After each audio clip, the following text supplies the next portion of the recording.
Welcome to the Industry Night podcast. We have two guests today. Introduce yourself, tell us who you are, what you do, and a little introduction. Okay, I'm Sabrina Maulucci. This is Michael Maulucci, my husband. And we are the owners and founders of the Over Company and the Modern Mom Show here in London. So I thought you said that there was 4 companies. Yeah, there is. I don't know what we're talking about here.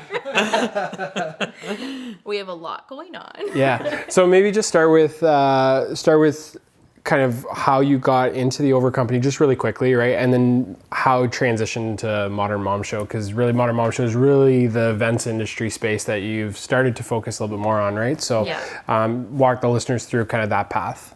All right. So the Over Company started 8 years ago, like this month, actually. We're like just celebrating 8 years in business because we had a preemie baby. Our second child was born at 32 weeks. So we spent some time in the hospital and we became like more concerned parents of her health and safety just because we were just more aware with her being in the hospital. She was connected to machines all the time, like everything in the hospital. And all of a sudden it's like, there's nothing there when we have to go home. Yeah, so we took her home from the hospital with nothing covering her car seat, which just made us worried, like, to protect. She was born in February, so to protect her from the cold weather and outside germs.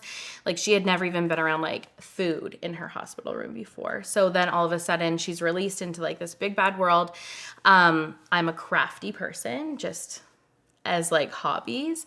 So I actually sewed a car seat cover for her, like from our dining room table, and I made it for her and it worked perfectly for exactly what I needed. It was breathable. It kept her warm and cozy, but I could still peek on her at any time.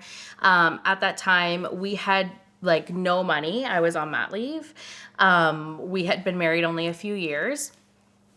So our friends were having babies and I created this car seat cover also for them to give as gifts at the baby showers. And people at the baby showers started to ask me to make it for them to give as gifts because everybody just loved it. So then it was really Michael that encouraged me saying like, maybe this can become some kind of a business. Just a quick question. Yeah. Did it exist already? Or No. this was like, so you guys looked, obviously. You're like, hey, Amazon, like this must be a thing, right? Yeah, Amazon wasn't even really at that time. Like so just because I'm trying to visualize it, like what exactly is it? It's a cover that covers the car seat? So it's like a baby, like an infant carrier. It's like a stretchy fabric sock.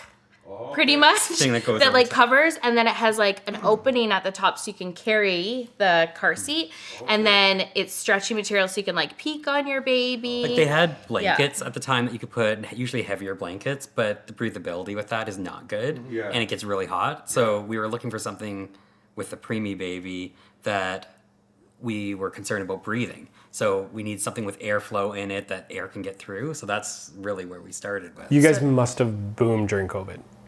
Yeah, we did. Yeah. So we bought some of these things. Yeah. Because like my wife was like, because we had a COVID baby, right? Mm-hmm. So my wife was like, oh my God, we need something if we're going to walk around. And I was like, oh, okay, buy it. she's like,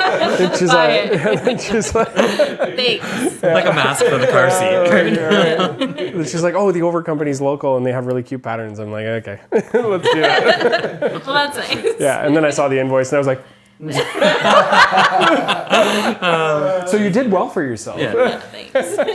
Yeah, that's how we kind of started. We didn't really have any plan for it, and then like our thought was like, okay, if we're gonna make this into a business, let's go all out instead of just jumping into it and just doing like little bits. Little bits. I'm assuming you were making these at home too, She was making them on by my sewing herself. machine. And I'm like crafty. Not a seamstress. I'm not a seamstress. Like crafty's like super nice for me to call myself even. Like I'm not a seamstress at all. Yeah. It would take me like hours to just make one because it's like stretchy material. It's hard to work with and that. So anyways, when we decided like to maybe this can be a thing, with like Michael's support, he wanted to like go all in, build a website. And so I built a website, and the first thing I said was like, if we're going to go all out into this, I don't want to release. At that time, small businesses were doing things to order. So you order, a couple weeks later, it will show up at your door.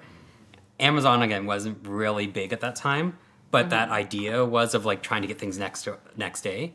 So I said, let's create a stock first before we launch anything, before we even talk about anything. Like, we have a few friends that are getting it, but let's create a full stock. So we did, I think, 300 or 400 that we... Like you handmade 300 or 400? No, With so her- let me back up. yeah, Let me okay. back up. Okay. So when we decided that this was going to be a business, we're like, okay, we need a business name. Because at that time, I was just calling them car seat covers or whatever, like what they were. So our daughters are Olive and Violet, and I knew I wanted like an O and a V in it. And then it clued into me that cover has both of those letters in it. I don't even need the C like on cover because it goes like over the car seat. So the domain that he found at that time was the over.co. So that's why we're the over company, just because of the domain that was available. It was the only thing available because .com was not available. Everything is taken Like, I had nowadays. .ca, but I was like, I'm not going to do that. But somebody bought out just tons of things with the word over in it. But they didn't do .co at the time. So I was like, okay, the over.co, well, that becomes company. Yeah. So then, like, I designed a logo, and that's the logo, like, we still use today. She hand drew it, and we just, like, that was it. That was what we used. Yeah. So then I asked my grandmother for help because I knew she used to make, like, her kids' clothes. So she's more of a seamstress than me. So actually, to start the business, like I said before, like, we didn't have a ton of money at that point. I was on maternity leave. I had saved $150 to buy a piece of furniture off of Kijiji from someone, and I had planned to meet them. They canceled. And then I'm like, well, I have this $150. I could, like, invest in fabric to make, like, our initial stock. So that's what we did, and that's how we started the business, and it's paid for itself, like, since then. You should message that guy that never showed up and say thank you. I know, right? It's all because of that. Like, we didn't have like a ton of extra money, like no investors ever. We started this business from literally like the ground up. We bootstrapped it, just the two of us. And so we made the initial stock with my grandmother out of the labels that we had ordered. And we sold out in 4 days after we just like blasted our social network. There wasn't a lot of small businesses at that time, like local small businesses, especially like baby brands. So our social friends shared it with friends. Word of mouth was like gold to us. Within a month, like, we were across Canada. Like, it was, Alberta was probably our biggest. And stores were knocking on our door. Yeah. And was it that one product that It was was just one Just product that product. at the time, Yeah, that was it. So stores were asking us like within the first month of business to carry our product, and we obviously didn't have like correct packaging. I was still like crafting the bands that like went around them, hot gluing my fingers to them, and like it was from our dining room table. Like we started this business. So, anyways, He went on Kijiji a month after we started, searching for a seamstress because her grandma was she going went to Florida for the winter. So it's like, how do we run a company? So now grandma that was pumping out We thought all we had those stock. orders that you guys. Yes. Wow. So I was like driving to meet her on like a Sunday afternoon with all the cut. I would cut everything, or you would cut everything on our floor in our living room. Drive on a Sunday afternoon to meet her like halfway between where they lived, and like an hour away, and give her all the fabric, and then she'd give us what she made that week. It was like, Damn, they were working granny to the bone. she's like, peace. Child labor. We had elder labor. She's like, peace. I'm going to Florida. She's like, can we have a 15-minute break? No, granny, so slow. So the first question that pops into my head when you're telling me your story is like, did you have to get like a patent and say like, yo, this is our design? Like So how did that work? This was like a thing that came up like right away for us. Yeah. It's like, okay, this is something people really want it and like it. People are going to duplicate it. Yeah. So it's like a t-shirt design actually. Like you could patent it, change the An angle a little angle bit. slightly, and it works just the same. So we didn't want to spend money, the time going into doing a patent when we could just build our brand. Do the market, build who we are as a brand, and that's what people buy into rather than just buying into a product. So for us, right from the beginning, like brand recognition was super important to us, and putting our story out there. We're preemie parents of, 2 little girls, and we're doing this business as a couple together, and that's really how we've like built our brand and built like the loyalty with our customer base, because they feel connected to us. Like we started this business with no money at all, and I feel like that has helped us like build I was that still connection. working full time at that time, the first few months, and then by mistake or I wouldn't say it's- Sabrina got pregnant again. So yeah, but from there, like Sabrina has high risk pregnancies. So she was admitted again into the hospital. 8 months after we launched the business. Yeah, 8 months after we launched the business, and she was going to be there for about a month in the hospital. Until the baby was born. I'm doing like working full time. I have 2 kids at home as well, and taking care of the over company. And I'm on And bed she's rest, on bed like, rest in the hospital. You have to learn how to sew. Well, No granny. We still had, Right, we I forgot had, about we had a granny. seamstress from Kijiji at that time. Yes, yeah, that's what you said. Was that technically your first employee? Yeah, but it Yes, was like it's contract. still like, contract per work, piece. but it was our Yeah. first for that. And then we were like getting calls all No, the time we didn't from have her at that time. We had our production team that we have right now. Oh, that's right. When I went to the hospital, because the Kijiji person, we were driving it to all the cut fabric to her apartment here in London, trading off like we were doing with grandma. And after like she had made 1,000 overs in like a 1 month period, she delivered them to us and said, finally I can like wash my hair. And we're like, okay, we need to like She was figure getting paid something well. out." Yeah. So that's right. We found So then somebody. we found a team, yeah, that we still use We today. still use that team. And it's just like an independent team. How did you find them? Like it's still local? It's Yeah. still local. Yeah, Everything's made in local London. here. Yeah, everything.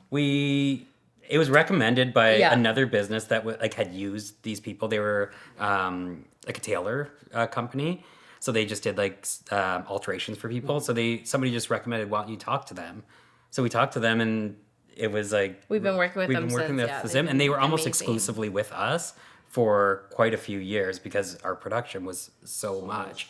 But at that time, we had retailers like knocking on our door, really wanting us to get in, and we're like, no, we're not going to get into retail until we're ready. We don't like that was one thing that we said, like even with launching the company, don't want to launch the company if we're not ready.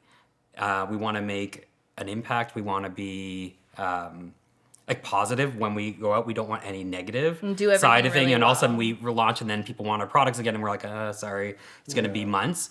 So we wanted to do things right. We had to figure out our own packaging at this point. We had no business knowledge. We had no connections with anybody to figure out how do we find out good packaging for retail. So we just researched everything ourselves. So I have a question for Yeah. you, and what you guys are touching on is really interesting to us because all 3 of us are in a stage where we're looking to scale our businesses. And what you guys have lived through is kind of learning how to scale on the fly, right? Almost Yes. scaling out of necessity. But as you now kind of look at your journey and where you are today, can you look back and say, hey, thank God we were really strategic about this part of the scaling? And I just heard you say that around, hey, we could have went to market quicker, but we made a conscious choice not to do that. And that actually in the long run helped us scale. Yeah, for Right? sure. So from a scalability perspective as a small business and an entrepreneur, is there any other strategies that you would recommend that really worked for you in terms of scaling your business and doing it successfully? I think like the biggest thing is knowing that you're ready for it and knowing that you can actually keep up, because building the business is a lot of work. The more money you make in the business, the more money it costs Yeah. to run the business, and you need to be prepared for that. So like hiring a ton of employees before the revenue's there, if you don't have an investor with deep pockets, is not possible. That's willing right? to like sit there out of pocket for a while. Yeah. Like, So like for us, we worked a ton. I didn't have a maternity leave with our third child, obviously, because we were already in the business. But that's something that I sacrificed for the business. And I also sacrificed like not being with my kids when they were at their youngest age. We hired our first employee when our son was 9 months old, and she used to like do his naps and like bottle feeds with him so that I could do emails. And then she would go into packaging when he's was napping. Then she would just go and like work for the over company as well. So it's just kind of nanny slash administrator. Yeah, finding somebody that was at that time. Yeah. That could do anything, because what we wanted, I think was the most important thing, is for us to be involved in the business. Not for us to be like, okay, we're getting to a point when we're getting busy, now we can just let other people do it. Yeah. We wanted to be there. We wanted to touch everything that was happening in doing that. And that was from photo shoots to everything. Is like, we learned how to do that all ourselves. Involved in like every aspect, but like willing to put in the work. Like running your own business doesn't mean like you're just like bringing in cash and having a easy life, vacations anytime you want. We've sacrificed like a lot to be entrepreneurs. What's the background that kind of helped you make the decisions that you guys made? Because it doesn't seem like it sounds like it started as an accident, but you really did a good job in like making the right choices, being patient, knowing when to strike, when the iron is hot. You know what I mean? Like, it just doesn't seem like. Do you feel like we're lying to you? No, it just for you. You know what? Because for me, I'm like, God damn. Like, it's really good. You know what I mean? And like, we really didn't want to work for anybody Shout else. out to That was you. what it Yeah. was. shout out to you. They got the over company branding strategy book that they like. Like, I picture like you guys kind of like being on YouTube, just hammering videos all day, being like, hey, what do we do when we get to this point? Or what do we do when we get to this point? Like, not at all. I think the biggest thing is like, we've always listened to like our customers. We found who our customer was right off the bat. Yeah. And from there, I connected with them. Like, as a mom, I connected with these people and I listened to what they wanted. What did they want from us? What is like customer feedback is like pure gold to us and our company and how we've like run things. Because when you have like a solid mom referral to their mommy groups, like that one mom has how many mom connections that can all become customers. You keep your customer happy. And like, I think that like we both have really good like customer experience backgrounds, and I think that helped us a lot in like getting where we are. I think just the like strategically looking at things like our photo shoots, every single photo shoot we've ever done for the Over Company and for the Modern Mom Show as well has been our own customers. Excellent. Every single photo shoot, like we do a model call now. Oh, let me say this actually. This is another strategy that we kind of just like learned as we went.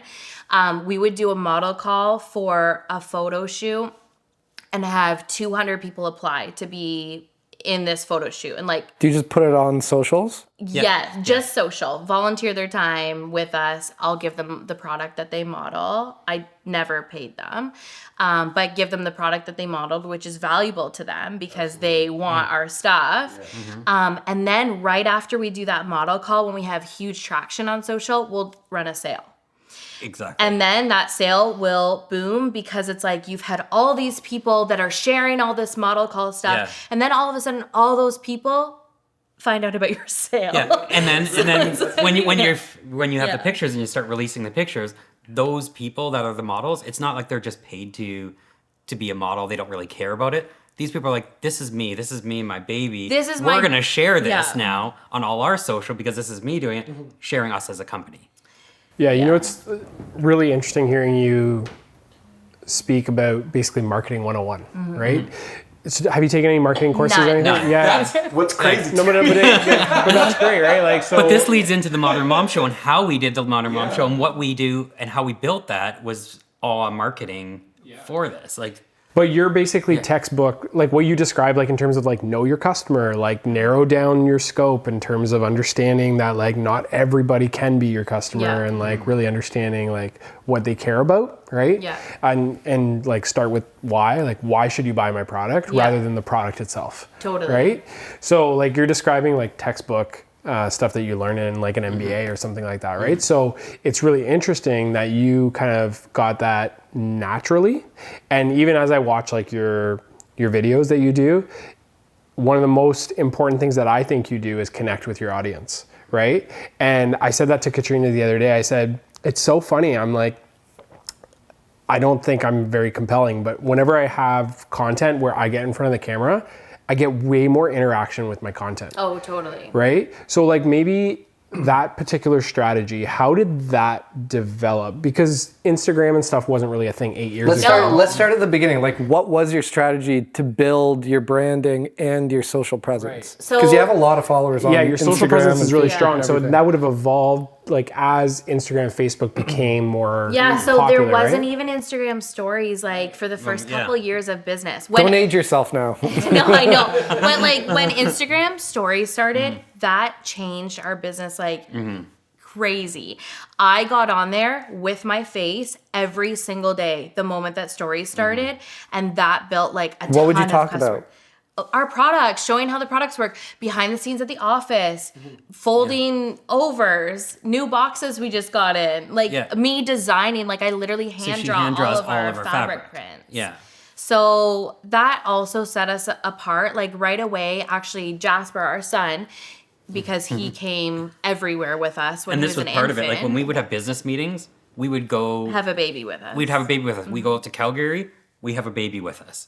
We go like that's just what it Yeah. was. We went to Toronto.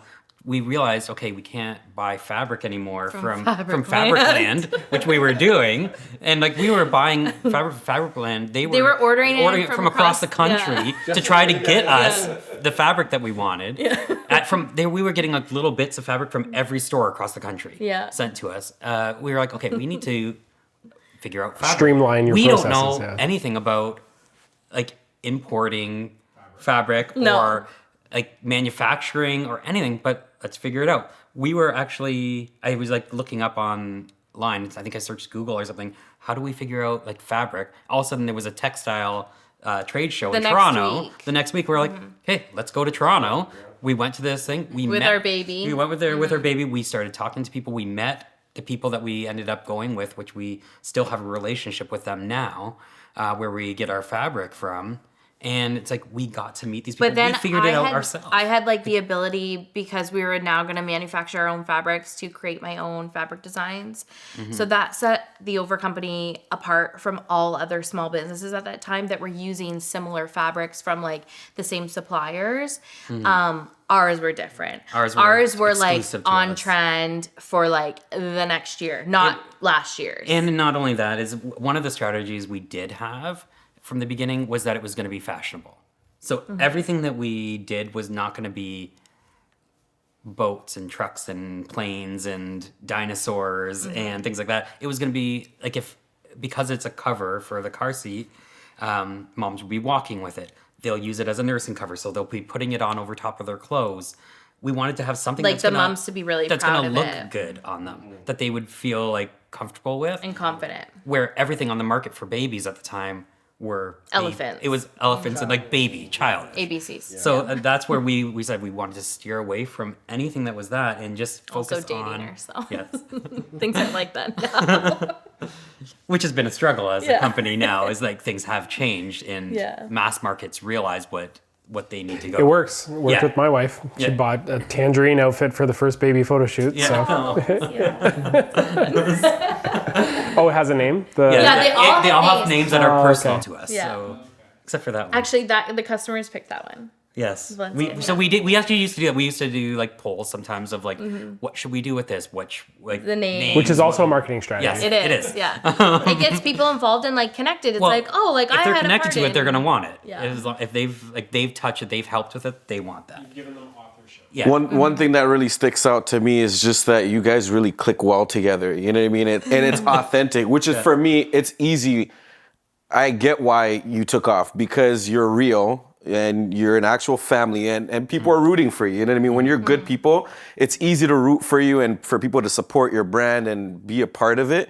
How, like, was it easy being like a couple? Because like everybody dreams about it, right? But it's easier said than done. Like, how did you guys kind of work with each other, and like, did you have any rough times, or was it? We are- love working together. We are opposite. Like fully opposite. Yeah. 100%. I'm the wild one. But no, I think that with that, like we've been together probably 24/7 in the past, 8 years since we've had the Yeah. business, our businesses. We've been together almost every single day, 24/7. There's been a few days where we've had to be separated from something. But we work well together. We love working together. Like we couldn't imagine not being together working. Like Katrina would have thrown me out a fucking window. I'm going through that process with my wife now too. but honestly, it's not fake. It's not anything. No, like, it's not fake. Like, he gets annoyed with me. Of course, you always get annoyed with people. Like that's just Like, normal. he gets annoyed with me because, like, we're so opposite, and I get annoyed with him because he's like, I'm a planner. She's he wants not, me to so be on I wanna time always. Like, That's normal though. But that's the normal thing. relations. But like That's just normal. the working Yeah. together, like I think we love working together. We have the same mindset when it comes to like what matters to us and with the Like business, our our values values, like all this stuff it matters the same for us. So But like working together, it's so good because he is in his lane and I'm in my lane, and together, like, we have a very solid businesses, 4 of them, because like he does back end, like all the technical stuff that I'm not good at, and I do like the face, front, and creative things that he's not great at. So, but the strategic side of it is both of us, and that's where it's like, yeah, you can do the face stuff, I can do the back end, but then we always come together on what's the next steps, what's our plan, how are we going to do this? Like we had small kids, so our time, like we worked together all day, and then we would go sit out in our hot tub at night and just talk business for 3 hours in the hot tub on like what's our next steps, what's the next, like we review everything. but like we always make time, like, still for each other without the business, without the kids, That's which what I is was waiting important. to hear about. Yeah. Yeah. That's difficult to do sometimes when all it you're is. thinking about is Yeah, What's your it is. philosophy on that? Like, do you guys have a rule, like, hey, whether it's this day or whatever, we kind of set dates where we get alone time, or No, we have a lot of sex. And that Hey, Katrina, did you hear that? they have no windows in the office. I like that. No, if there's windows, she doesn't mind. That's the episode. See you later. See you later. I'm done. That's very good. That's very good. But I think like when talking about like the over company and Don't blush, Michael. It's like okay. moving into the Modern Mom show, I think that's where like what you're talking about, like the events side of stuff, it all kind of worked together because of our customer base. So Yeah, so let me tell when did the you. business Let me tell you like how we started the Modern Mom Show, because it is because of the Over Company. We had attended like several trade shows in Toronto within the first year of owning the business, and because we thought that that's where we needed to like meet new customers that were not in our area, and they were very boring. like, Corporate, we hated it. so expensive to attend, expensive to stay in the hotel in Toronto. Or wherever we were going, like Hamilton, Toronto. Like I was like Calgary, pregnant like, actually during this time, or had Jasper. Yeah. So we had to like have someone come with us. So like the whole experience is just expensive. We thought the like return would be well worth it, and to be honest, it wasn't. Their like guests would come there just for samples. Come like a typical trade show. They want you to just hand them a bag of like pamphlets and sample stuff. There's a lot of important trade shows. Yeah. So, for example, okay, so the very first trade show that we are going to attend in Toronto, I talked to the organizer, and she told me that there is 30,000 guests that walk through over the weekend. So I asked her what kind of preparing, like how much stock should I bring to this trade show? And she said probably about 1,000 units. I'm like, okay. That is actually when our seamstress said that. So she made these 1,000 units for us, and then she was like, she can't do anymore. So we brought 1,000 units with us, and that weekend we sold 30. Oh, really? 30. Yeah. That we didn't even like break even. Really? Like, we lost money going there, and like at that point, we're Plus, like, we had like staff that we brought that we had to feed. We had to hotel. We had to do like all this stuff that we it were was like super expensive to be there. We sold 30 units, and we were like so disappointed. We were like at the show, and we're just sitting there, and there's brands that not do the exact same thing as us, but similar types of things. There's brands that we're seeing all around that are just competing. Everything's competing, and no brands want to talk to one another. Yeah, no brands want to talk to it. They're walking by like glaring at you because you're in their market of stuff. It's like, But isn't that almost every festival and trade show? Yes. Like Yes. you walk any, or not yours. Yes. But you walk around any festival in London, and you're like, why did I see the same vendor like 5 times? Yeah. exactly. Just selling the exact same thing. Some industries are different though. Like I feel like You might want options, right? Some people have specific But a lot of times tastes it's and very styles and It would be hard to do that at like a bridal expo because you only have like a finite amount of kinds of vendors for like bridal shows, right? Like they're looking for like DJ options and like bar options. So it'd be difficult to like say, oh, we're only gonna have like 2 of each vendor, right? Like, that's what I mean, right? When talking with some of the vendors, they were saying like the bridal shows are more for us vendors to network and get on preferred vendors lists. That's what these shows are though that we went to. It was like people think that that's what it's for. You meet a few people that maybe will buy something, and maybe you'll find other vendors that you'll meet at new shows. You build your newsletter list, like that's what it is, and it's like that's not what we wanted. Like for us as a family, like we need to sell units to make a living. Like I left my job 8 months into the business because I had to take care of our kids and the company. Did you tell your boss to fuck off? No, he actually took paternity leave I because I took didn't get paternity mat leave because so I was like, that was my way of easing out of it. I really wish I. Yeah, you do. But I think. but that's how you guys started at the Modern Mom Show. is Yeah. there was a need in the market for a better show. We went home and we're like, okay, I feel like this can be a lot more fun. Like we than can do this better. Yeah. So we can do this better. I feel like it could be more fun. We pretty much said that at home. No, so confidence is a good thing. Yeah, there's literally no reason why you can't say we can do this better, right? Yeah. Because that's really what you're trying to. No. But we, so the Over Company was going to turn 1, and it was never about like business anniversary. That seems so corporate to me. Yes. Let's celebrate the Over Company's first birthday. That's what we. It's like everybody is celebrating their baby's first birthday, and it's like a huge deal, right? So I wanted to make a really big deal of the Over Company turning 1.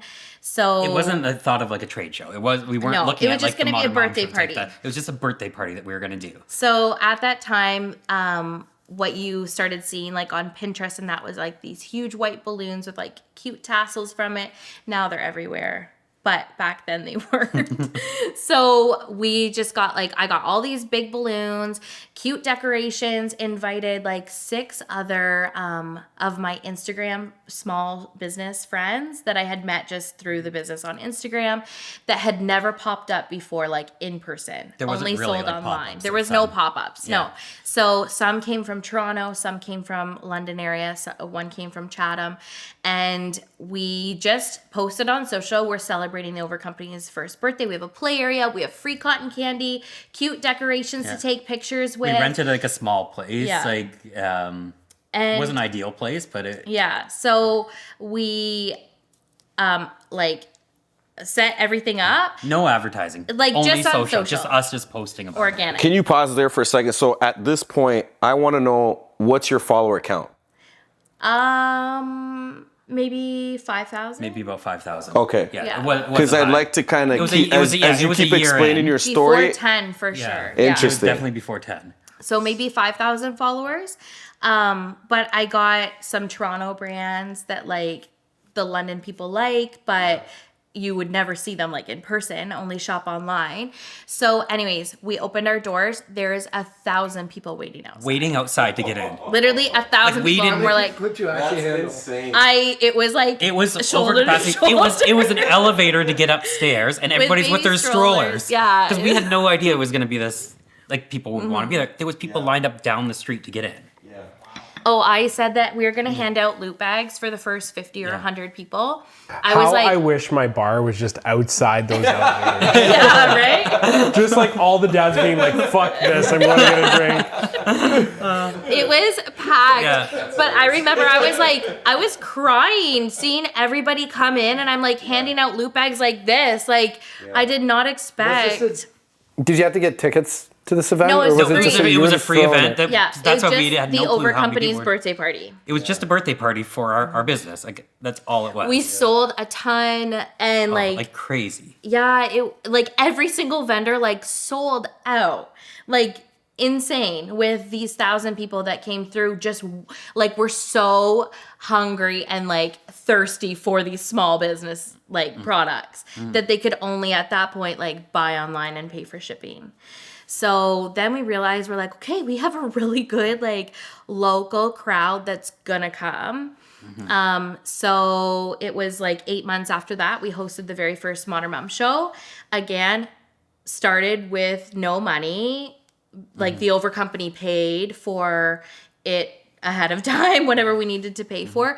We rented like a hotel ballroom, and we had 2,500 guests, 50 vendors at that one. And I was like, I reached out to probably 250 different brands if they wanted to come. And what other brands were there? Like what kind of businesses? All like baby mom centered. Okay. So all like Instagram based businesses that had like good followers. That's what I was looking for. People that would offer like unique products, like a focus on like Canadian made. Could anybody get a booth there? Or were you kind of like... So it was by invite only, actually, for the first event, because I reached out with like my exhibitor package, I called it at that point, and said how much it's going to cost. A lot of people are like, no, like, what is this? You've never done this before. No. So we had 50 brands that wanted to be involved. And a lot of those brands that were involved in the very first event have been a part of every single show. Yeah. And like Since nearly then. sold out every single show. Yeah. So that's how the Modern Mom show started. At that point, we decided to do another one at Christmas. That was in June of 2017. We decided to do another one Christmas theme, which was like modern Christmas theme and like fun Santa photos. My dad actually dressed as Santa for that event, and we got custom made temporary tattoos that said naughty and nice. It was just like our whole thought was we don't want a trade show. By doing invite only, we could control the vendors that were coming in. Like we know from being vendors with the over company at shows, it's like if you send them money, they'll have you. They don't really care. So I'm going to throw out another kind of topic here, which I think is relevant in terms of what you're tapping into. What you're tapping into is something called experiential marketing, right? So, and that's exactly what my business is, right? Because there's tons of bar services and bartenders, but people aren't paying for bar services when they book me. They're paying for an experience, right? And people aren't necessarily paying for the products that they're going to go buy, because they can, especially today, you can buy anything at your shows online and probably get free shipping now, right? They're going there for the experience. Totally. Right? They're going there because you have a bar. They're going there because you have live music. You've got like all these different things. And they love it because you're not looking at it from like a business perspective. How can we make money? Yeah. You're looking at it as like, how can we have fun with this? It was never a trade show for us. It was a social and shopping experience. That's what we always and that's the key word, right? Yeah. Experience. And I think everybody, we'll pull this back to the fact this is an events-based podcast. Everybody in the events industry, I think, can learn from your story, and that what you tapped into early before it was kind of like fashionable to do so is we're going to create an experience at every step of the transaction for our customers, right? So whether that experience be like they're going to experience me like folding these things, right? It's still an experience, right? You're tapping into their want and need to like be part of something. So that's an experience. So part of that is, I think, when we looked at the Modern Mom show, is that experience was like at the time with trade shows, the booth setups were you have a table there, you put your products on, and you sit in a chair behind. You have thing set up, like a shelf where you put your products on, and you just sit there and wait for somebody to come up. We were like, absolutely not. Like, we want to see the brands that are coming to us, that are going to be at the show, before they can even have the idea of coming to us. Like, they need to have on paper sending us what their booth is going to look like. Everything has to look a certain way to be able to be at our show. If it's not going to look that way, we're not going to accept you. It's not on brand. It's not on brand. It has to be on brand, because when somebody walks by that booth, we want them to be able to take a picture there that's Instagram worthy. We want everything to be like a photo shoot area for the guests that are But there. it is like the Modern Mom Show experience. Like we've established that. Like our guests know that when they come to our event, they will have a TMMS experience. Yeah. Mm-hmm. And they come ready for it. Oh, they come looking cute. Yeah. Like they're ready for their picture to be taken. They're ready to have a good girls' night out with their best friends. Like wine, cocktail on their hand. Like they're ready for just to have fun. They save their money to spend at our event. Like we've had vendors. Our event up to now was always just 10 hours, 4 hours and then 6 hours the next day. This next event is 6 hours and 6 hours. But within 10 hours, like we've had brands sell up to $40,000 of merchandise. That's awesome. Yeah. Well, I'm a testament. I'm very proud of. I'm also a testament to it. Like when you booked us for our mobile bar, we were not ready. Like we were not ready. We went to the grocery store like 20 times. I told you. I know. But I was like, were you a bartender there? Yeah, you brought a mobile bar to the show? We did. In June. In June, we did their summer show, and we brought the wobbly wheel inside of the St. Thomas Arena, and it was mocktails and coffee, iced coffee. That's it. Because we couldn't actually get licensing in St. Thomas to do alcohol. So I'm like, okay, yeah, we'll do that. It'll be fine. I'm like, not that many people are probably going to want a mocktails. I kid you fucking not. We had like a line of 40 people the entire time. I'm like, I was running out of strawberries like every 14 minutes. I'm like, Roberto, you need to go to the fucking grocery store again to get more strawberries and iced coffee and like all of it. I was like, this is insane. Because these guests come like looking cute. Like I said, they want a drink in their hand. Mm-hmm. They are going to spend their cash and like look good doing it. Yeah. They like our guests love it. I think the theme thing really helps too, right? So like every event typically has its own unique theme. So every June I have always done a Palm Springs theme. Before Palm Springs was cool, by the way. Yeah. Our very first Modern Mom show was Palm Springs. In Palm Springs, so that's where I have a special connection to Palm Springs. It's like such a great space. That's America, right? Palm Springs? A little embarrassed to laugh. No, I'm from here, but I lived there just for a couple years. Yeah. And I was really sad to leave. But then I decided to make an event to bring back my memories. It's our favorite vacation we've gone several place. Times together. But this one was. This was we moved it from instead of just Palm Springs to full California, where each row in each section had its own theme. That was our first time doing that, and I loved it. It was amazing. It really worked out well. We had like Hollywood Boulevard, Santa Monica Pier. With we had the stars on the ground where you walk down the aisle. With small business the small businesses could have their names in the Hollywood stars. That's pretty genius. I feel like you had one. No, we didn't have a star. Shout out to you guys. That's so artsy and so like... It's different. It's like, how do you say, like, there's left brain and right brain, and I'm happy to see that like it's not all super corporate. That's like you know what I mean? Think out of the box, though, right? It's not super corporate. Doesn't make it in this space. Yeah. Well, I mean, I think you have to have good business acumen, but like that's not what's going to take you to the next level. You've got to think outside the box because everybody is doing the same thing, and it's the people that are thinking, "Hey, what else?" or like, "What do people care about?" Yeah. Those are the people that are actually gonna like. You're gonna stand out when you do things differently. I think you have to stand out. I don't know how many times with the Over Company and even with the Modern Mom Show, we had friends or family members or people around us that have their MBAs, have their like the whole business side of everything, and saying, "Don't do this, don't do that, don't do that," and we're like, "No, this is what we want to do. This is the way we want to do it." I know it seems a little strange, but this is the way we want to do it. And look at the reaction we're getting. Yeah. And I think that that's where we've just kind of went Yeah. off that path and just wanted to be creative in everything we did. Goes back to what you guys said about you really listening to your customers and really like paying attention to what they like and giving them that experience, because it's almost like you're going through the ride with them. So Yeah, we're doing this totally. together, you know? So, I mean, it's obviously not all been sunshine and rainbows. No. So maybe like, especially with the Modern Mom Show, as you like were launching that and figuring out essentially event planning, right? What was some key learning that you had out of something that just didn't work? I think what I'll say first is the number one thing is like, I have a vision and I know what I want and I'm going to make sure that that happens.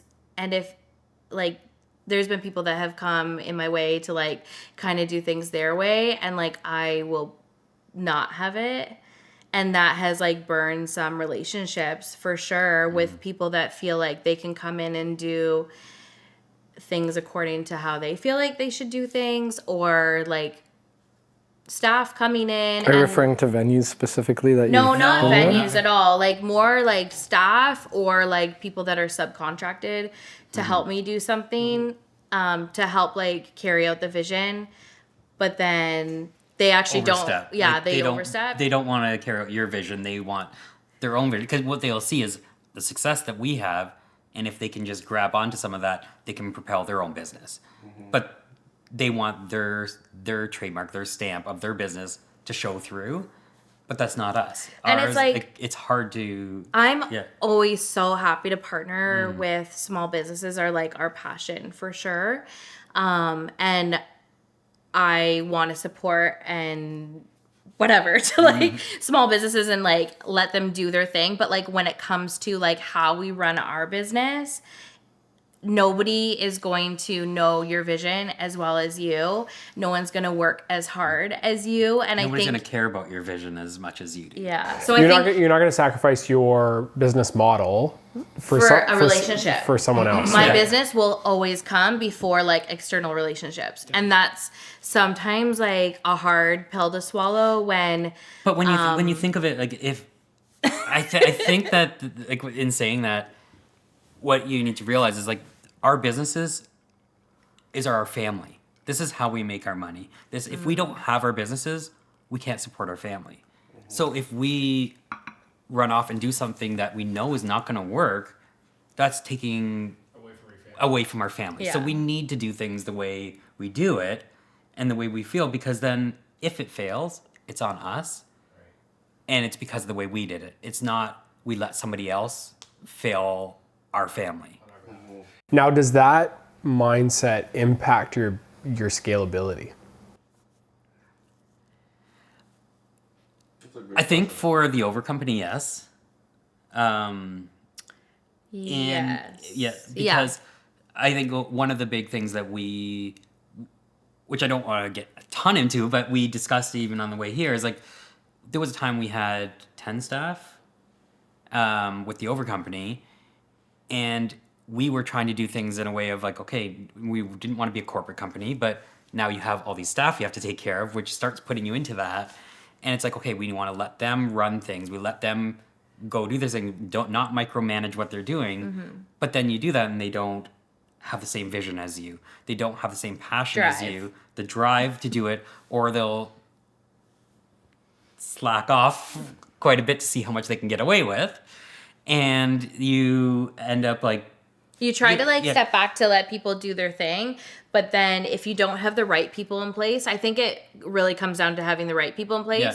because there are absolutely employees and Yes. and people that you can have come alongside you that will support you, like truly support you and help build your brand. But there's also, if you hire the wrong person, which we absolutely did, it can be like really go wrong. Everything goes backwards. When Yeah. you hired the wrong person, did you make the decision to let them go quick enough? And if not, what held you back from making that decision? I feel like we made the decision as soon as we realized, which was already too late. Yeah. That's great, because one of my philosophies, I'm glad you're adhering to my philosophy. It's fail fast, right? Especially when it comes to hiring, right?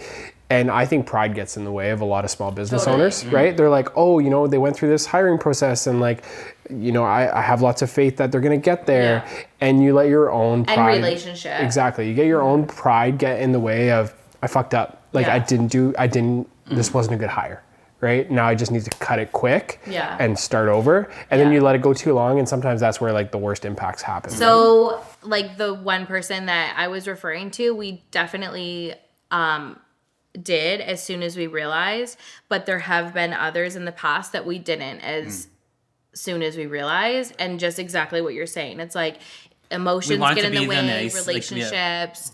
We know that there's another family that's like depending on us, and that was That's like just definitely the our tricky mistake. thing with hiring. We were talking about that last week, where it was like, you know, sometimes people put up a front when they come to you and you think they're a certain way, and then it's like a couple of months down the line, you realize like, holy shit, this person's been putting up an act or not really the person they've been saying they are, you know what I mean? Which I think is such a tricky balance too, because like you're saying, your business is like a family.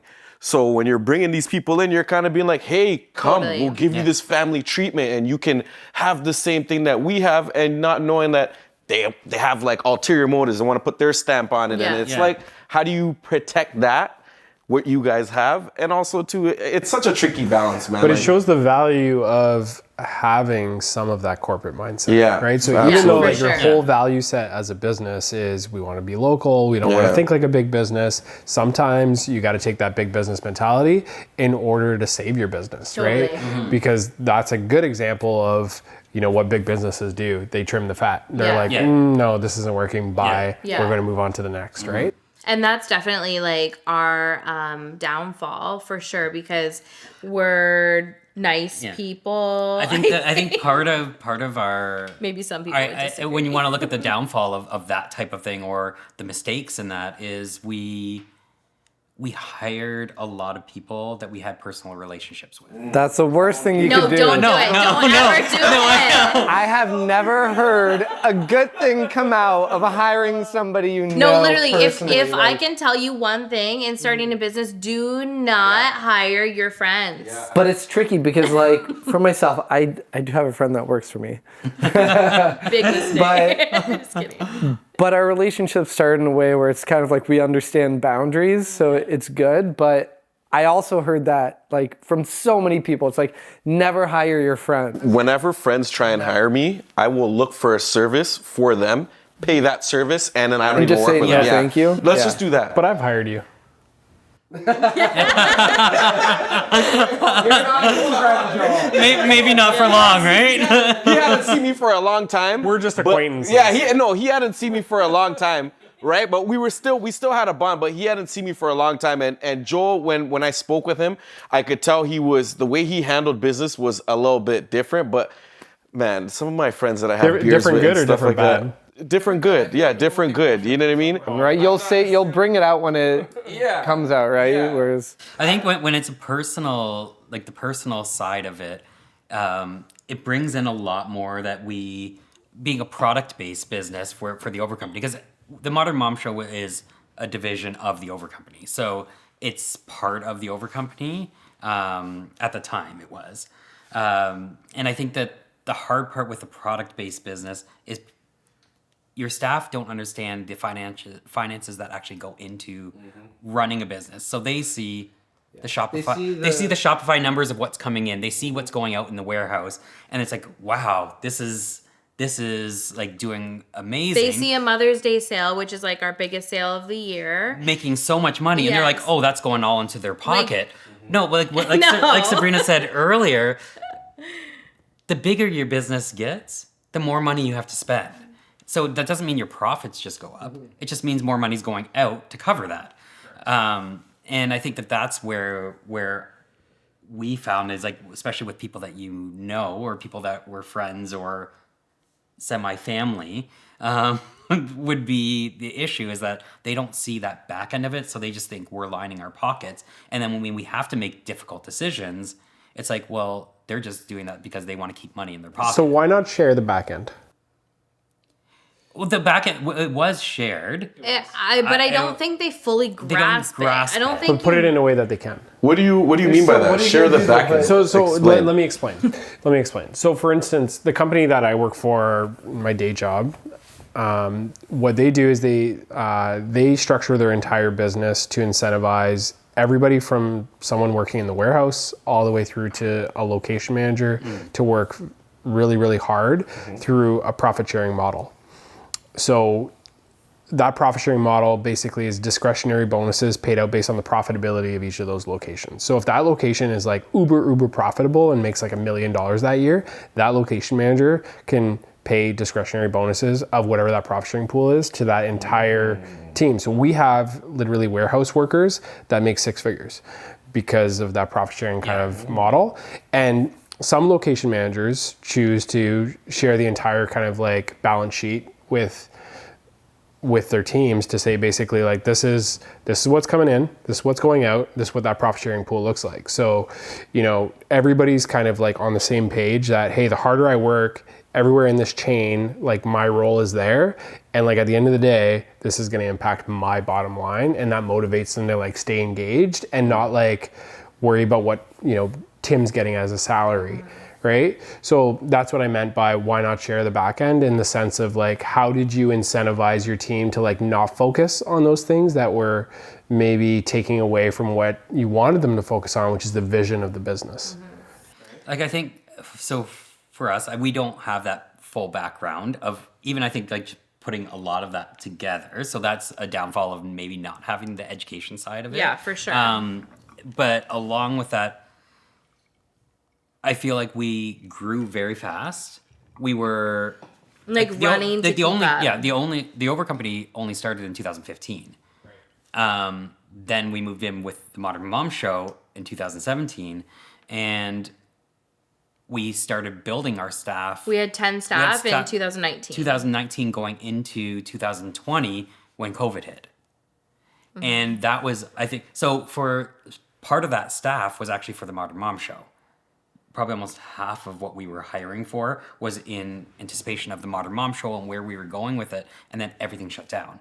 Now we have no events. Being an event podcast, like how was that? You have no events, and a lot of our revenue came in because we're working a service-based business instead of just the product. So what we kind of worked with, our profits. Yeah, like our profits from the service-based business took care of production and everything for our product-based business. Like, so it helped kind of cycle everything through. Like I said before, like we've always been self-funded, but the Modern Mom Show, we ran it in a way and twice a year so that we could like fund our big fabric orders, because you have to pay for that fabric like well in advance of even getting it shipped, and then you have to pay for production before you even sell like one single 6 piece. months or so process of everything that you're putting all your money out.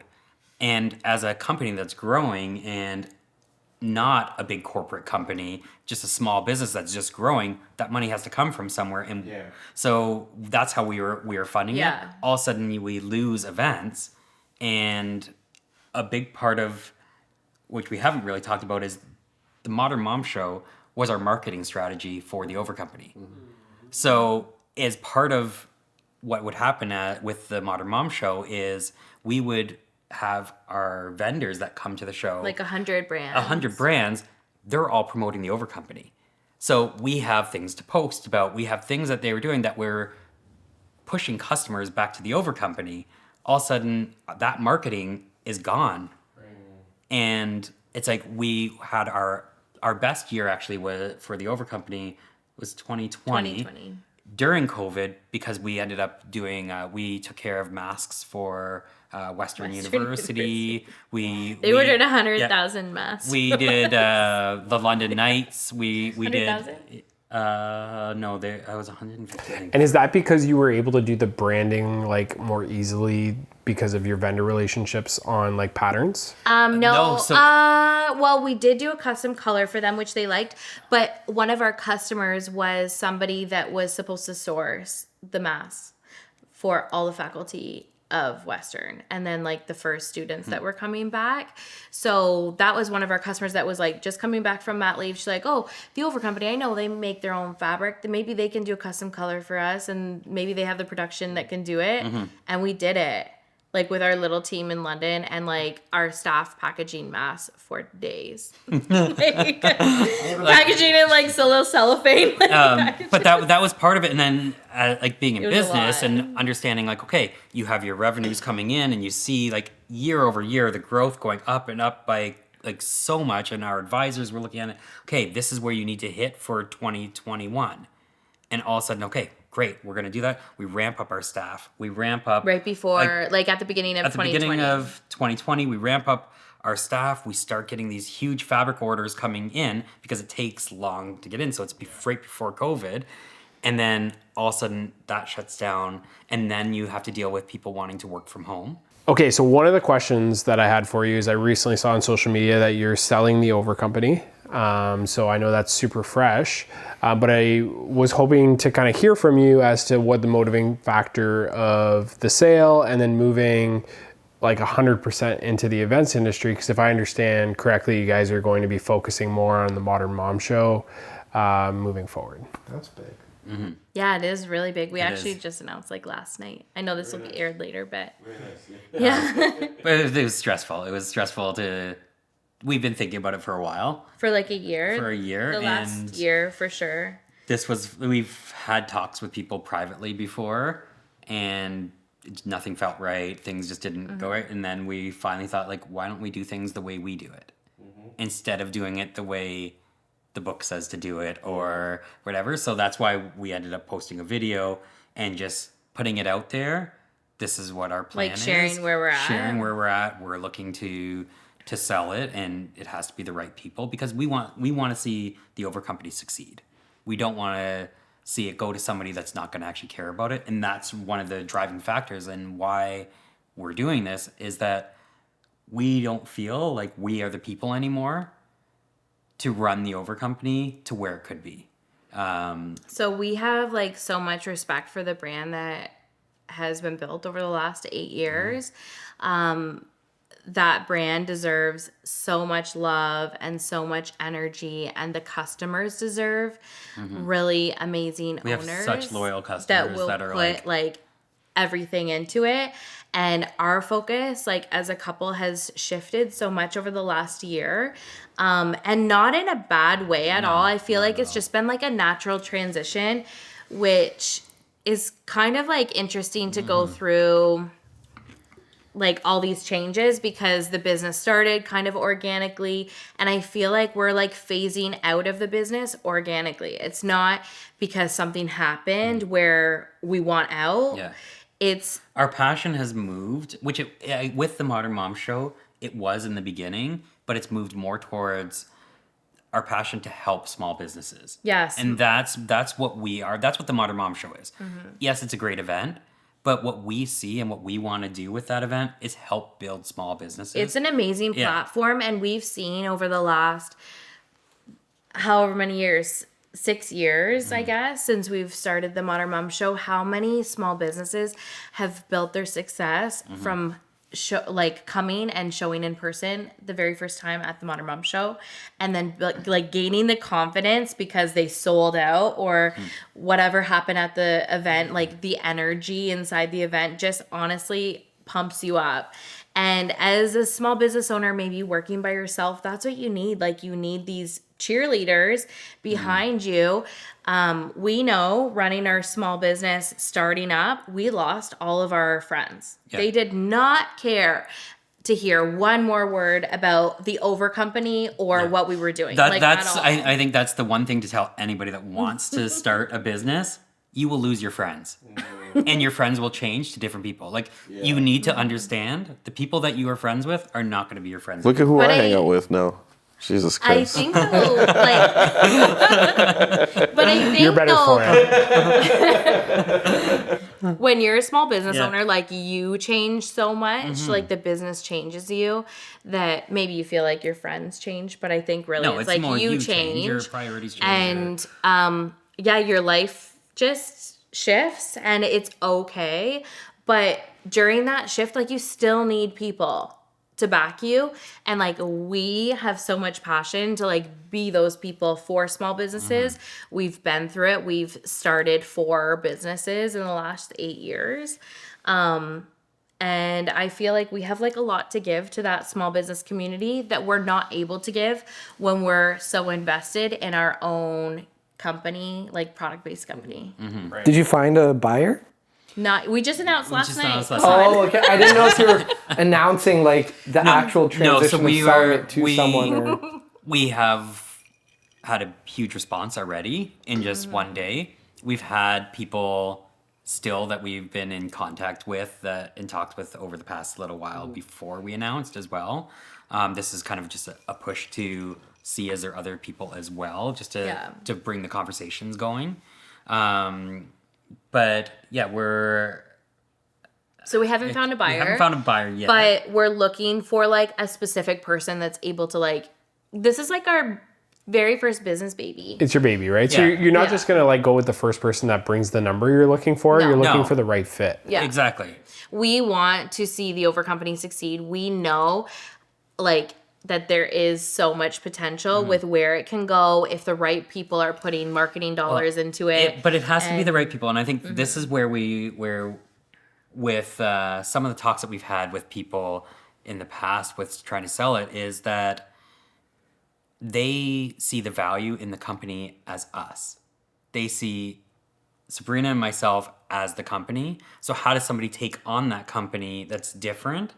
And if they don't have that same passion, they don't have that same energy, how do they just take on the company? And that's where we look at it as finding the right person, because we want to make sure that person can translate what we would be like in their own way, but become who we were as for the company, rather than just somebody spending money on it and throwing everything overseas and just trying to get things made.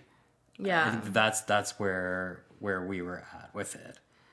I also feel like it will be maybe a nice change for people that follow all of our businesses not to see me on 4 different accounts throughout one day. Yeah. I really don't want to do that to people anymore. So the Modern Mom Show is going to be our main business. Yeah. That's like you say, 100% into that. That's pretty much our 100% will be the Modern Mom Show. So what's the vision? So like today Yes. you're doing 2 per year. Yes. So is the vision to increase frequency? Is it to... Are they both in London as well, or are they in Yes. different cities? Is it to increase scale in terms of like having them in different cities? Is it to... So we in the past we've looked at and we've had a lot of requests to move it across Canada.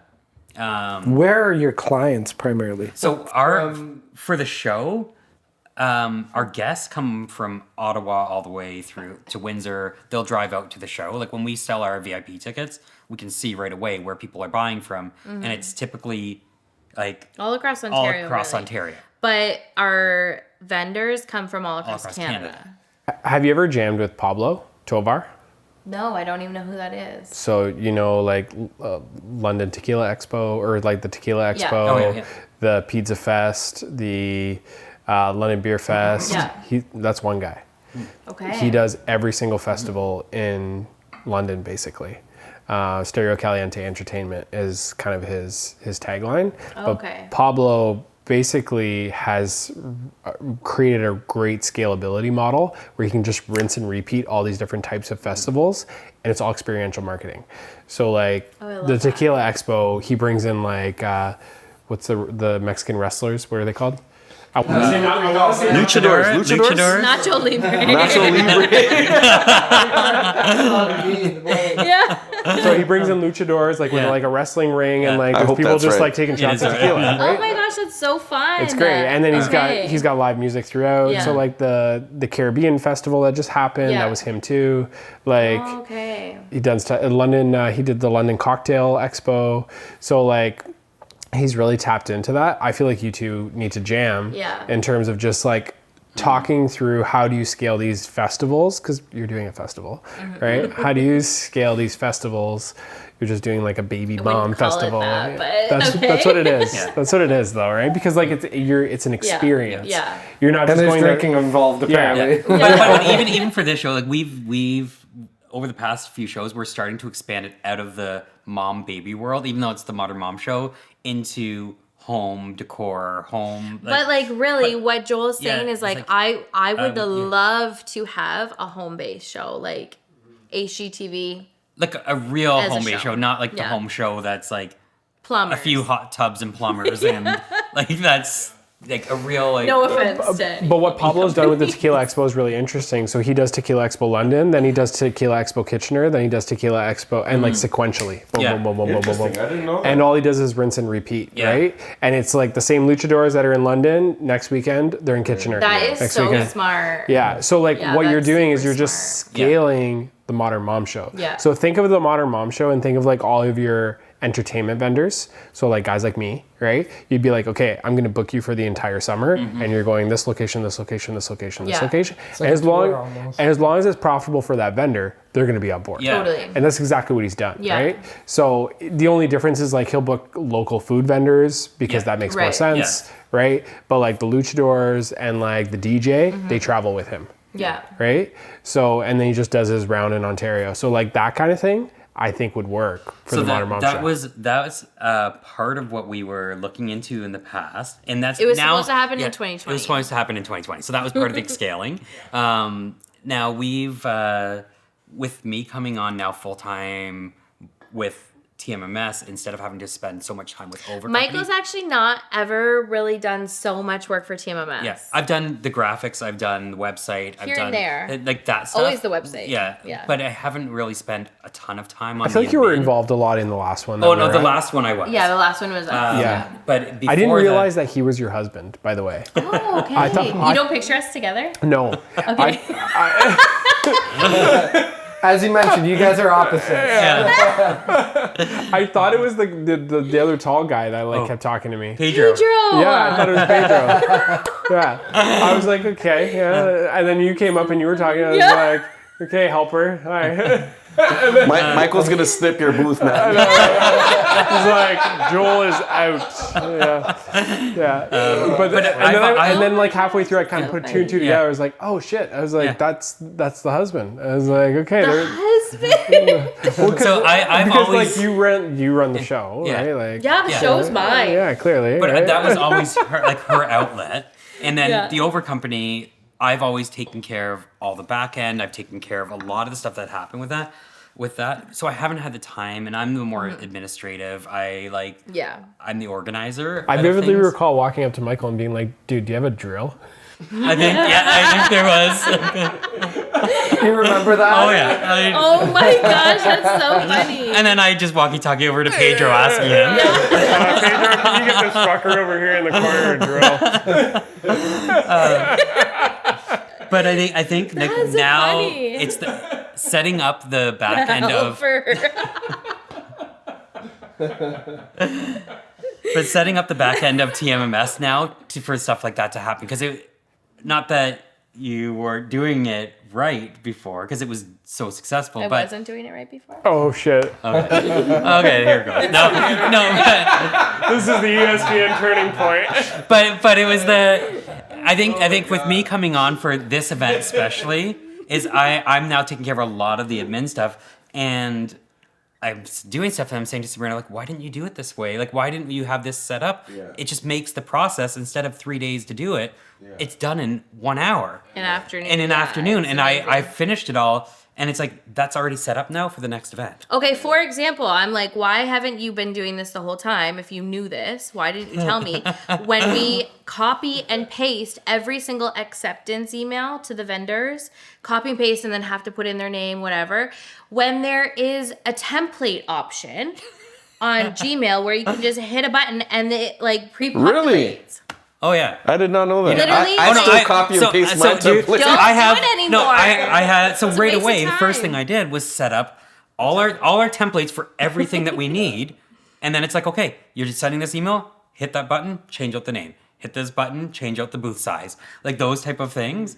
And it's Yeah. like that's to me is that scalability now of like taking these things and now being able to, if we do that with the whole business, then we can do other things. So we've looked at like different options. The only issue we have with some of the places, we'd have to be really strategic in where we would do other events, is that we don't want to cannibalize our own market. So a big thing for us was building London as a community, and that's Bringing, like, that's Toronto always brands. been a big thing for us is that. But if But why we, do you have to go to Toronto? Well, that's the thing. That's what we said. We wouldn't go to Toronto because our Toronto guests come to us. All of our Toronto brands come to us. Right. But the Oven Co., like how far is your reach with your clients? Right, like we have like 5,000 people over the weekend. That's like a for the Modern Mom Show. For the Modern Mom Show. For the Over Overco, company. Yeah.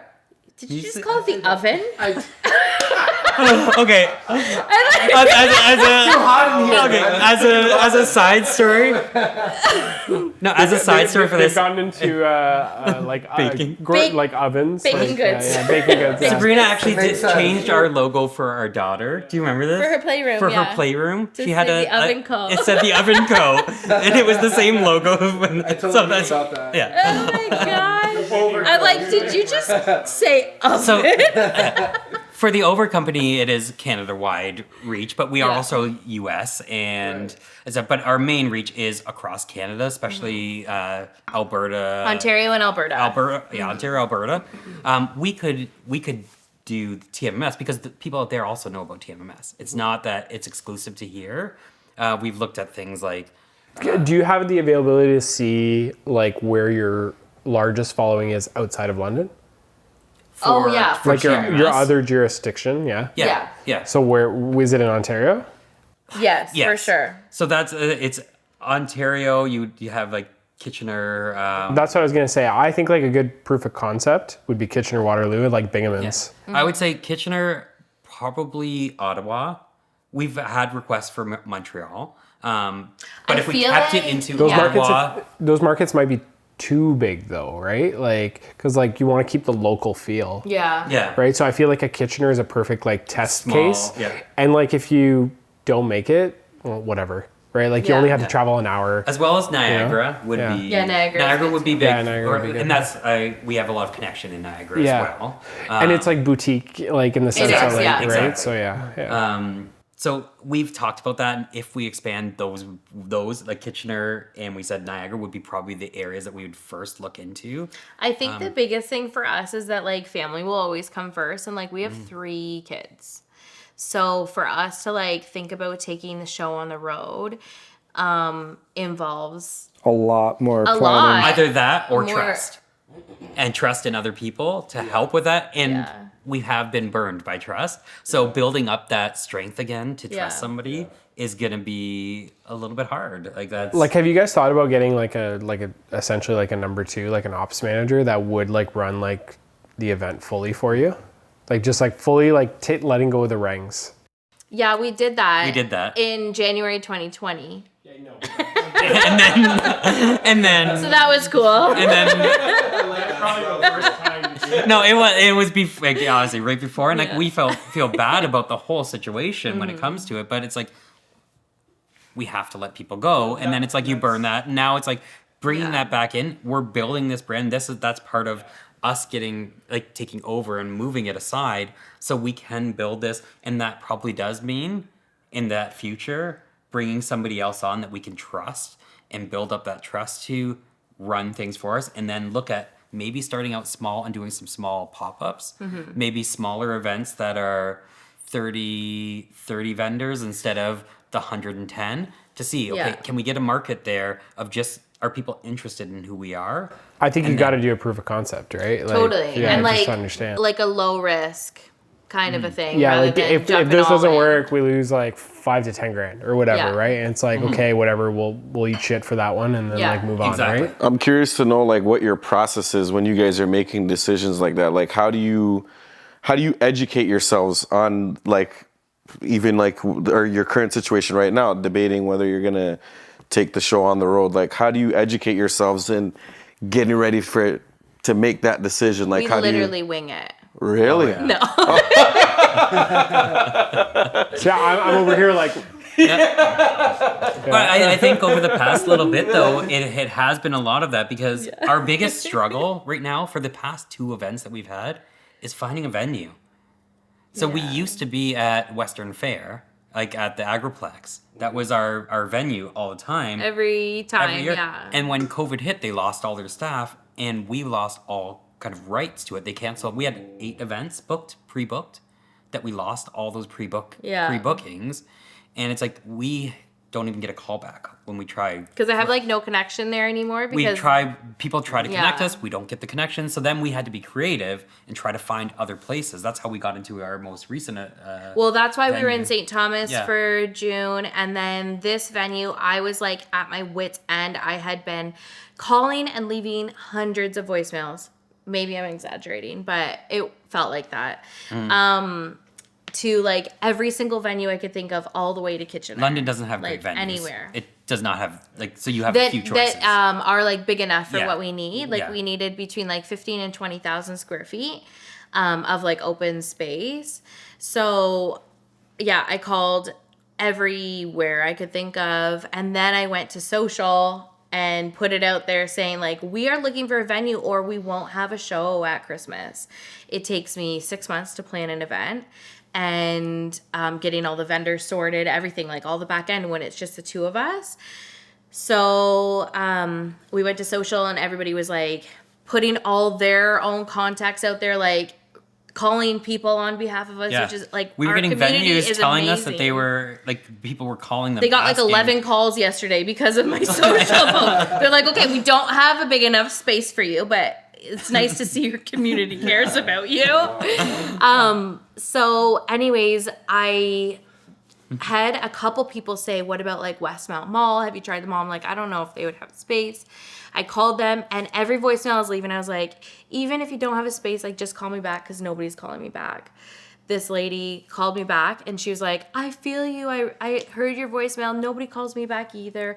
I think I might have a space for you. So then we went and looked and it's the old Sears building and it's like 75,000 square feet. Like Is there nothing in there right now? No. zero. Nothing. It hasn't been used since Sears left. Like 10 years ago. But The- they the have up- that the upper space just floor, so available, they- ready for use. Yeah, it's just nothing. Like tiles are Some of the stuff's damaged. damaged So, and like lighting hasn't even been turned on in like 10 years. Like Yeah. it's like nothing. It's But like, they're gonna like fix it up. yeah, Okay. so it's like dusty and like nothing has been in there. That's the health and safety guy coming in. I'm like, so they're we're gonna have- do something, we're but they're not have gonna be lights. tripping over things, right? Well, the Seamlessly switch that. yeah, I'm like, well, the tripping hazards be taken care of. Electrical wires just hanging down. So they were just like really eager to work with something new out of the box and like bring an event into the mall, which is super cool for them.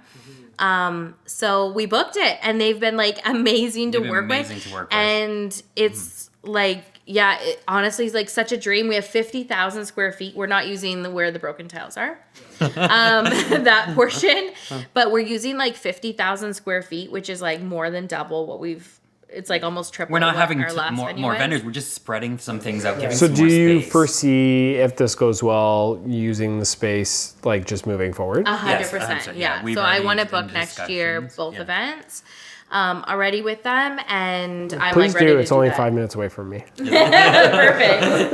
Yeah. So next week I'll book like the next year's events, but they're like a dream to work with, and it's like such a cool, great space. I mean, we can't have like food trucks and like the trailer or anything, but I feel, Michael's like, the helper's like, no, he's not coming. But He's not coming to the next event.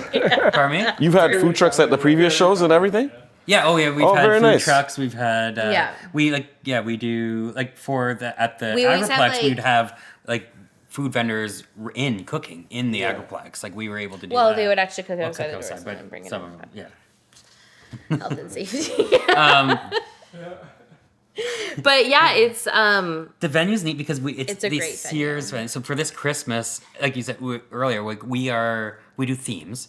So for everything's somewhat themed. So even for this Christmas, for the photo shoot, I'm going to be doing for our. we're creating a wish book, Like the Christmas Sears wish like book? the old Sears wish book. Do you guys remember those? No. What? I just remember the bra section. 14-year-old, I know what you're talking about. You should have said that. We're not gonna have a bra section in this one. Just laughed super loud there because we all remember the bra section. It was our first introduction.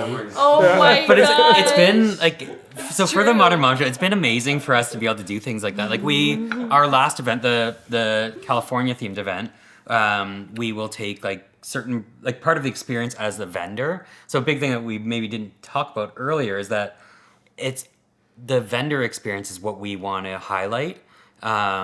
Because if the vendors are happy and the vendors all get along and everybody like feels good together, they'll sell more. Yeah. And customers know that. And it creates like a really like the energy in the space is really cool because everybody's happy and excited and like eager to be, everybody wants to be there. Yeah. And like when the guests come into that kind of environment, the guests spend more money, the guests have a better time, they get some drinks, and like it's just like so positive, like the whole thing. So we've taken like so the vendors are super happy to be involved. We've taken their products to California and like loaded them up in suitcases, taken them to California and done photo shoots in the desert for the Palm Springs for the Palm Springs thing, just to get photos of their products, which they would never have been able to do, so that they can use on their own social. It's great for us because it's part of our marketing as well, but then they can use them. We did that for Florida this past... we made it look like California. We made it look like California because but we used Florida for it. But we took these products. We got models down there. We worked on different things to like... We brought models with us from here, like customers, like to go there to do a photo shoot with all these brands, products that are small businesses. Like at the ocean. I never got the invite to be that model. I want to be that model. I want to go to Florida and California. But it's, like that's we've always said for. I'll wear nothing but an over for you guys.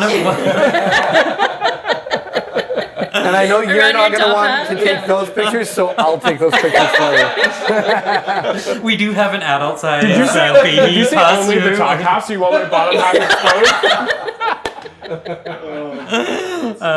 What magazine is this for? This is Sears catalog. Which book? Makes sense. The Wish book. That's funny. Yeah. You can wear the bra in it. But I think like that's the fun part of us. Like that's what we love about this business is that like fun side that we get to do that and we go together. We like do things that we want to like experience. That we want to experience, too. And we do that for our vendors. I wanted to go back to this place in Florida, so when we left there, I was like, I need to come back. We were on a family vacation there. It's like we were only there for one day, and when we were driving home, I'm like, I need to come back. Let's book our photo shoot there. Business expense. So we made it happen. So these are the benefits of owning a small business, obviously. The good outweighs the bad. But yeah, it's like, so with this one, we have like the Wish book and like that old school, like mall style Christmas feeling in that like photo book that will be for people to with all the vendor products. Like pre-look at stuff that they would want to buy when they come to the event. And people look forward to that. Like they look forward to that gift guide or the Wish book or whatever it is that year. And make their shopping list. Yeah, and it's just a digital book that like we put online that then they just go through and make their shopping list. But as a business, those brands are like, you don't have to participate in that. But it's a benefit if those brands participate because they get all this extra exposure as their brand. It's. So I think we're going to wrap up with two last questions. So the last one's going to be the one we ask every guest. But the before last one is one I want to ask you about where do you see the business 5 years from today? What's the ultimate goal? Yeah. If everything goes well, where do you want to see it going? I think that's like the hardest question because 5 years ago, like we would never see ourselves at this point. And it's been like that every single year. It's like, oh my gosh, like I would never imagine. But you guys talk, you have those hot tub sessions. The last hot tub session you had, what was your... There's got to be a vision. And you're a vision girl. So what's the vision, right? Other than the more babies part. But It's tough, yo, because they're Don't working worry. on their stuff. They don't want to give all their sauce away. You know what I mean? Hot tub sessions? He wasn't referring to those. He's referring to the brainstorming session. Okay, the brainstorming session. Oh man, they're just in the gutter now. They're just like, can we go back to the hot tub now? It's honestly just so hard to say because We obviously want to like expand. We would love. So what we've talked about in the past little bit is like starting off with like, or you say like doing those small little pop-ups in certain areas to see, is this Just something like test. to test markets? And we talked about that. We talked about doing things in the off season of when we're not having the shows, is even like not a subscription box type of thing, because I'm sick of subscription boxes, but Me too. But something that's like, we can highlight some of the brands that maybe couldn't come to our show and get those out into the, like some of their products out into people's hands that way. So we looked at different options that way. I would say maybe we can't think of 5 years out, but in the next couple of years, next 2 years, we'll probably lean a little bit more towards that, like the pop-ups and just things Well, happening in building the off-season. Modern Mom Show brand more than the 2 events it is Of per course, year. yeah. That's been our focus for the last like 3 years, and like not our focus, on the top of our mind for the last 3 years. But we haven't been able to do it just because of like logistics. logistics. So scaling it to a point where it is, I mean, it's already profitable, but like very profitable, let's Exactly. say, right? Yeah. It is already.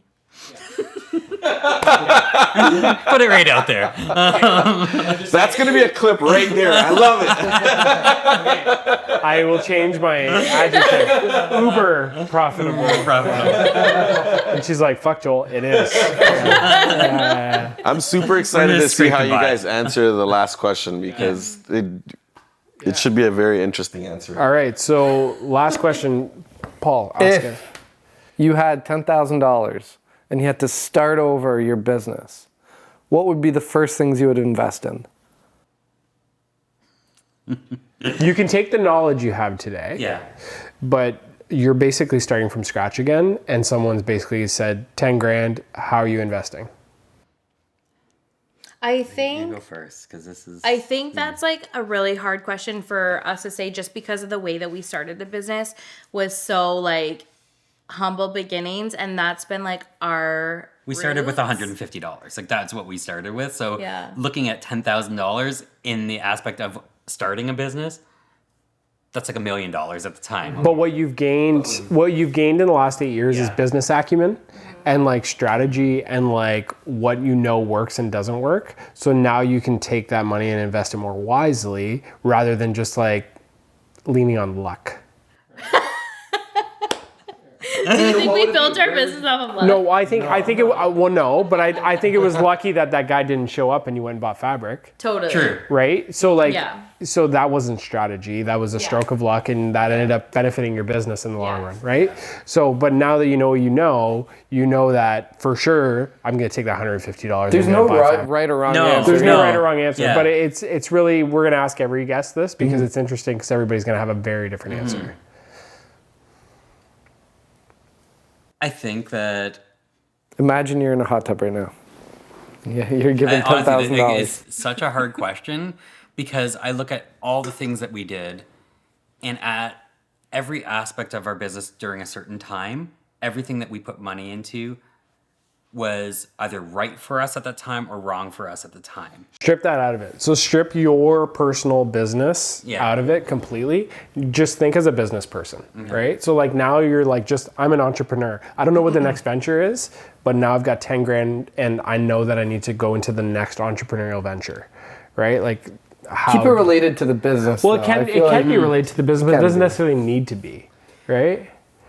So my view would probably be very different than Sabrina. I would say invest that money into your own knowledge. So for me, where the lacking was some business knowledge, accounting knowledge, or basic back end of that, because a lot of that money goes out into other people's hands just to keep things running, and I'm not thinking about it. So because I'm not thinking about it, I'm getting behind on certain things that I should be doing. So if I don't have that knowledge, then I would put some money into gaining some knowledge in the stuff that will help me in the everyday behind the scenes of just keeping the non-fun side of the business running. So that's where I think I would see completely that. agree, because I'm only able to do my creative fun side of the business when the back end is like running smoothly. And I do think that money invested in the back end would be way more beneficial than even paid ads on social or like a PR agency or anything like that. That like that wouldn't have helped us where we were. It was like our story and like connecting to our customer base as we did. But I do believe that more back end knowledge would be so beneficial. Would have been so learn beneficial how to to use us. QuickBooks and like reconcile stuff yourself instead of just waiting for your accountant or bookkeeper or whatever to do that stuff, because you're stuck looking a month behind on where you were at a month ago when you could be looking at where you were at yesterday. Right? And I think that's where our struggle was, is that we, for a lot of things, like we were relying on numbers that were 2 months ago because they're just coming to us.